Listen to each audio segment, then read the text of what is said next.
મેં કીધું આપ બગદાણા આશ્રમમાં ટ્રસ્ટી તરીકે છો કે? હા, ટ્રસ્ટી તરીકે છું. કોણ બોલે?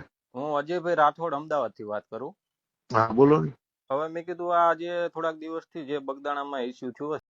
નમસ્કાર દોસ્તો, વીડીટી ગુજરાતી યુટ્યુબ ચેનલને તમારું સ્વાગત છે. અત્યારે હાલ દોસ્તો વાત કરીએ તો નવનીતભાઈ અને જયરાજ આહિરના વિવાદને લઈને જેમ કે બગદાણા અત્યારે હાલ જેમ કે સૌથી મોટા સમાચાર જેમ કે બગદાણાની અંદર મળી રહ્યા છે. ત્યારે બગદાણા વિવાદની અંદર જેમ કે અત્યારે હાલ જેમ કે રેકોર્ડિંગ સોશિયલ મીડિયાની અંદર ખૂબ જ વાયરલ થયું છે અને જેમ કે વિડીયો પણ ખૂબ જ વાયરલ થાય છે. તે અત્યારે હાલ જેમ કે અમારી પાસે જેમ કે નવું રેકોર્ડિંગ આવ્યું છે ધીરુભાઈ બગદાણા આશ્રમ ટ્રસ્ટ દ્વારા જેમ કે આવ્યું છે. ત્યારે જેમ કે અજયભાઈ રાઠોડ દ્વારા જેમ કે આ રેકોર્ડિંગ પ્રસારિત કરવામાં આવ્યું છે. ત્યારે હું તમને આખું રેકોર્ડિંગ જેમ કે સંભળાવવા માંગીશ. તો દોસ્તો એ પહેલાં વિડીયોને એક લાઇક કરો, શેર કરો અને વીડીટી ગુજરાતી યુટ્યુબ ચેનલ દોસ્તો એમ સબસ્ક્રાઇબ કરવા ના ભૂલતા. તો હું તમને આખું રેકોર્ડિંગ એમ સંભળાવવાની તમને હું કોશિશ કરી ધીરુભાઈ બગદાણા આશ્રમ ટ્રસ્ટ દ્વારા અને જેમ કે અજયભાઈ રાઠોડનું જેમ કે અત્યારે હાલ જેમ કે રેકોર્ડિંગ થઈ રહ્યું છે. અમે જેમ કે આ વિડીયોની પુષ્ટિ નથી કરતા, પરંતુ દોસ્તો એમ કે અત્યારે જેમ સોશિયલ મીડિયાની આ રેકોર્ડિંગ ખૂબ જ વાયરલ થઈ રહ્યું છે. એટલે દોસ્તો જેમ કે તમે આ રેકોર્ડિંગ દોસ્તો જેમ કે તમે પૂરું તમે સાંભળવાનું ભૂલતા નહીં. તો ચાલો તમને આખું રેકોર્ડિંગ તમે સંભળાવી દઈએ.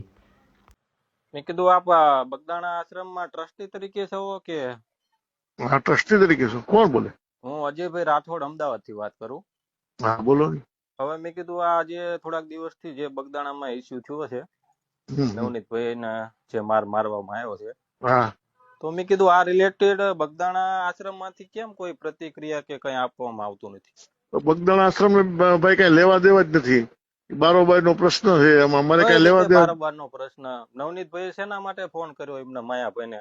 એમના પર્સનલ ટ્રસ્ટ હતું એ નવનીતભાઈ ફોન કર્યો હોય એને નવનીતભાઈ જોવાનું છે.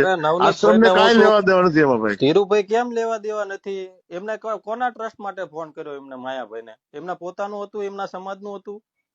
એમના સમાજ નું હોય કે નહીં અમને કઈ ખબર નથી. મારી સમાજના ટ્રસ્ટ માટે માયાભાઈ ફોન કર્યો હતો કે ભાઈ આ એમડી નથી?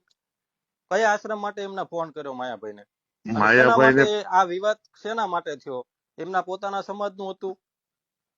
સેવક છે અને એને જે સાચું લાગ્યું એવું એને ફોન કર્યો. નવનીતભાઈ અમારા આશ્રમના સેવક છે. હા, આશ્રમના સેવક છે અને એને એવું લાગ્યું હોય એટલે એને માયાભાઈ ને ફોન કર્યો. માયાભાઈ એને જે વસ્તુ થઈ હોય આપણે આશ્રમ ને કઈ લેવા દેવા અમારા ભાઈ નથી.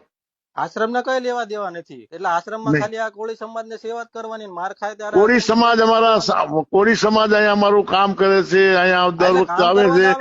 અમારા સમાજે ઝંડો લીધો છે કામ કરવાનો બધા આશ્રમોમાં. ના, ઝંડો નથી, સેવા કરવા આવે. અમે ભાષણ ધોવાન માજીદા કરવા અમારા સમાજે જન્મ લીધો છે. ત્યારે સાહેબ અમારા સમાજનો છોકરો માર ખાય ને ત્યારે આ ટ્રસ્ટી આવો જવાબ આપે છે કે અમારે આશ્રમના કઈ લેવા દેવા નથી. આ અમારા આશ્રમ ને લેવા નવનીતભાઈ અમારા સેવક જ છે. અરે સેવક નહીં, આ અમારા સમાજ ને આંખ નથી ખુલતી ને એટલે અમારે આ ભોગવવું પડે છે સાહેબ.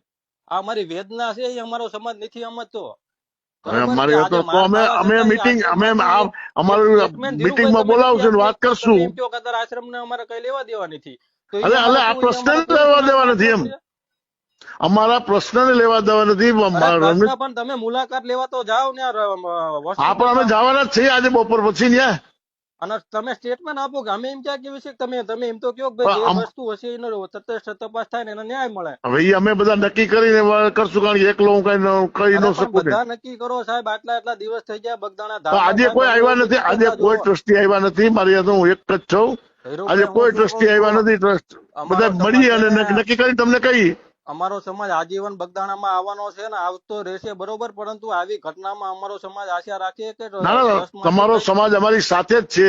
અરે અમે સાથે જ છીએ ને સાથે રહેવાના છીએ, પરંતુ અમારે તમારી પાસે આશા હોય ને. અમારો સમાજ આજે રાત દિવસ ના, અમે બપોર પછી 5 વાગે અમે જવાના છીએ હોસ્પિટલે. નવનીતભાઈ ને મળવાના છીએ. હા, નવનીતભાઈ ને તમે મળો અને તમારા તરફથી બગદાણા ધામ ટ્રસ્ટ તરફથી પણ સાહેબ સહકારની અમારે આશા હોય. ના, પાકું. બરોબર. હાજી. સીતારામ. સીતારામ.